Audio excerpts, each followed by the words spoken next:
The person of consequence did not apparently observe that Akaky Akakievich was well over 50, and therefore, if he could have been called a young man, it would only have been in comparison with a man of 70. Do you know to whom you are speaking? Do you understand who I am? Do you understand that? Do you understand that? I ask you. At this point, he stamped and raised his voice to such a powerful note that Akaky Akakievich was not the only one to be terrified.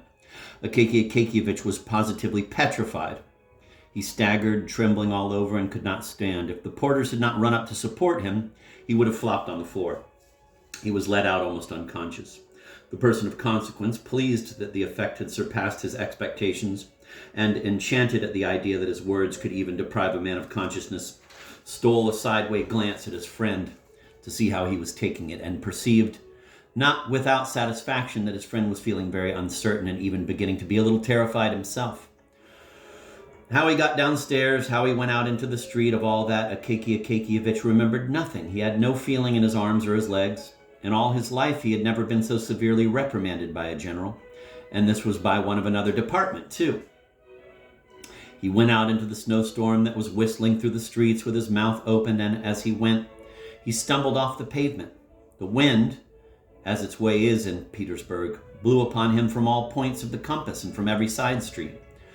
In an instant, it had blown a quinsy into his throat, and when he got home, he was not able to utter a word. He went to bed with a swollen face and throat.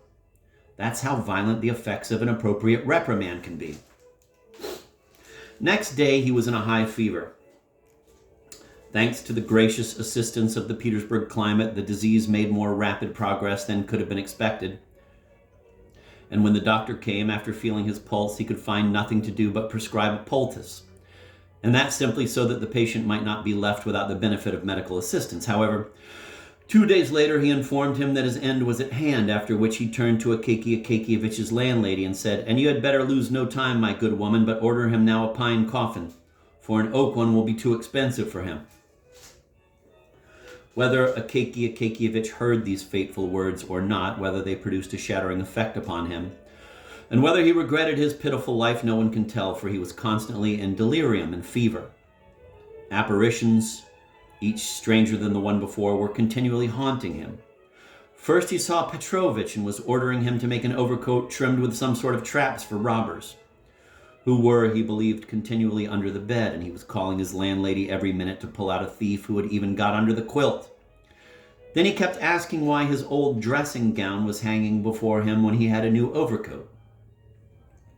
Then he thought he was standing before the general, listening to the appropriate reprimand and saying, "I am sorry, Your Excellency." Then finally he became abusive, uttering the most awful language, so that his old landlady positively crossed herself, having never heard anything of the kind from him before, and the more horrified because these dreadful words followed immediately upon the phrase, "Your Excellency." Later on, his talk was merely a medley of nonsense, so that it was quite unintelligible. All that was evident was that his incoherent words and thoughts were concerned with nothing but the overcoat. At last, poor Akaky Akakievich gave up the ghost. No seal was put upon his room nor upon his things, because in the first place he had no heirs, and in the second, the property left was very small. To wit, a bundle of quills, a quire of white government paper, 3 pairs of socks, 2 or 3 buttons that had come off his trousers, and the dressing gown with which the reader is already familiar. Who came into all this wealth, God only knows. Even I who tell the tale must admit that I have not bothered to inquire, and Petersburg carried on without Akaky Akakievich, as though, indeed, he had never been in the city. A creature had vanished and departed whose cause no one had championed, who was dear to no one, of interest to no one, who never attracted the attention of a naturalist, though the latter does not disdain to fix a common fly upon a pin and look at him under the microscope. A creature who bore patiently the jeers of the office and for no particular reason went to his grave, though even he at the very end of his life was visited by an exalted guest in the form of an overcoat that for one instant brought color into his poor, drab life, a creature on whom disease fell as it falls upon the heads of the mighty ones of this world. Several days after his death, a messenger from the department was sent to his lodgings with instructions that he should go at once to the office, for his chief was asking for him. But the messenger was obliged to return without him, explaining that he could not come, and to the inquiry why, He added, "Well, you see, the fact is he is dead. He was buried 3 days ago." This was how they learned at the office of the death of Akaky Akakievich, and the next day there was sitting in his seat a new clerk, who was very much taller and who wrote not in the same straight handwriting, but made his letters more slanting and crooked. I'm going to read the same section. That was from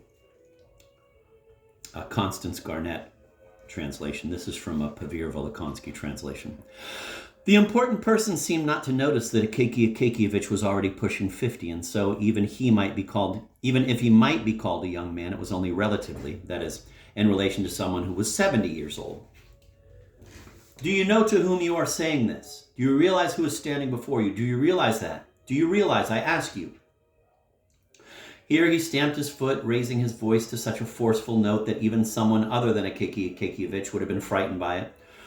Akaky Akakievich was simply stricken. He swayed, shook all over, and was quite unable to stand. If the caretakers had not come running at once to support him, he would have dropped to the floor.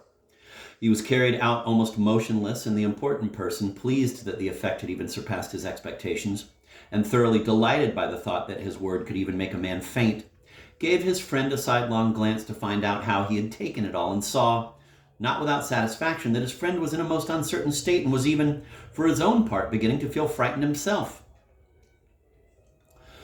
How he went down the stairs, how he got outside, nothing of that could Akaky Akakievich remember. He could not feel his legs or arms. Never in his life had he been given such a bad roasting by a general, and not his own general at that. He walked, his mouth gaping, through the blizzard that whistled down the streets, blowing him off the sidewalk. The wind, as always in Petersburg, blasted him from all four sides, out of every alley. He instantly caught a quinsy, and he reached home unable to utter a word. He was all swollen and took to his bed. So strong at times is the effect of a proper roasting. The next day he was found to be in a high fever. Owing to the generous assistance of the Petersburg climate, the illness developed more quickly than might have been expected, and when the doctor came, after feeling his pulse, he found nothing else to do but prescribe a poultice, only so as not to leave the sick man without the beneficent aid of medical science. But he nevertheless declared straight off that within a day and a half it would inevitably be kaput for him. After which he turned to the landlady and said, "And you, dearie, don't waste any time. Order him a pine coffin at once, because an oak one will be too expensive for him." Whether Akaky Akakievich heard these fatal words spoken, and if he heard them, whether they made a tremendous effect on him, whether he regretted his wretched life, none of this is known, because he was in fever and delirium the whole time. Visions, one stranger than another, kept coming to him. First he saw Petrovich and ordered him to make an overcoat with some sort of snares for thieves, whom he kept imagining under the bed, and he even called the landlady every other minute to get one thief out from under his blanket. Then he asked why his old housecoat was hanging before him, since he had a new overcoat. Then he imagined that he was standing before the general, listening to the proper roasting, and kept murmuring, "I'm sorry, Your Excellency." Then finally, he even blasphemed, uttering the most dreadful words, so that his old landlady even crossed herself, never having heard anything like it from him, the more so as these words immediately followed the words, "Your Excellency." After that, he talked complete gibberish, so that it was impossible to understand anything. One could only see that his disorderly words and thoughts turned around one and the same overcoat. At last, poor Akaky Akakievich gave up the ghost. Neither his room nor his belongings were sealed, because first, there were no heirs, and second, there was very little inheritance left, namely a bunch of goose quills, a stack of white official paper, 3 pairs of socks, 2 or 3 buttons torn off of trousers, and the housecoat already familiar to the reader. To whom all this went, God knows. That, I confess, did not even interest the narrator of this story. Akaky Akakievich was taken away and buried, and Petersburg was left without Akaky Akakievich, as if he had never been there. Vanished and gone was the being, protected by no one, dear to no one, interesting to no one, who had not even attracted the attention of a naturalist, who does not fail to stick a pen through a common fly and examine it under a microscope. A being who humbly endured office mockery and went to his grave for no particular reason, but for whom all the same, though at the very end of his life, there had flashed a brilliant visitor in the form of an overcoat, animating for an instant his poor life, and upon whom disaster then fell as unbearably as it falls upon the kings and rulers of this world. Several days after his death, a caretaker was sent to his apartment from the office with an order for him to appear immediately. The chief demanded it. But the caretaker had to return with nothing, reporting that the clerk could come no more, and to the question, why, expressed himself with the words, "It's just that he's already dead, buried 3 days ago." Thus they learned at the office about the death of Akaky Akakievich. And by the next day, a new clerk was sitting at his place, a much taller one, who wrote his letters not in a straight hand, but much more obliquely and slantwise.